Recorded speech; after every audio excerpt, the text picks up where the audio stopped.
The need for youth mental health services is top of mind after a recent Providence lawsuit. The question now is what parents can do to keep their children safe. KREM 2's Christian Garza has been working on this story all week long and shares what resources are readily available for youth mental health crisis in the Inland Northwest. Christian?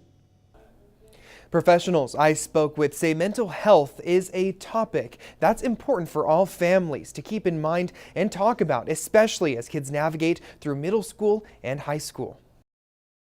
Despite having a wide variety of youth mental health programs across the Inland Northwest, I've been working with adolescents for the last almost 20 years. Melissa Melson, a clinical supervisor for Multicare Behavioral Health, says the problem lies with the limited capacity. I would say a common misconception is that they can get over it and just kind of power through it. But I think kids these days are facing way different challenges than even I was as an adolescent. The Washington State Healthy Youth Survey shows in 2023 for counties in eastern Washington like Spokane, Lincoln, and Grant, middle school age students are dealing with things like anxiety, depression, and attempted suicide higher than the state average, which has grown since 2018. All across Washington State, pre and post pandemic, we've seen an increase. Samantha Clark, the Assistant Vice President for Strategy and Business Development for Multicare Behavioral Health, says while the number of services does not mirror the increase in demand, it's important for families to lay the groundwork ahead of time. So often, just one trustworthy adult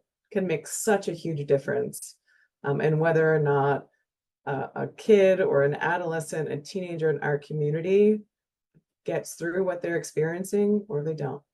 For families in need, there are outpatient services provided at facilities like Imagine Spokane, Passages Spokane, and Inland Northwest Behavioral Health. Since the closure of Sacred Heart Psychiatric Center for Children and Adolescents back in September of last year, inpatient services for adolescents specifically have been limited, but Inland Northwest Behavioral Health does provide those services as well. Behavioral health crisis doesn't happen Monday through Friday, 9 to 5. 24/7 support for families is also available through 988 or through Frontier Behavioral Health's 24/7 Regional Crisis Line.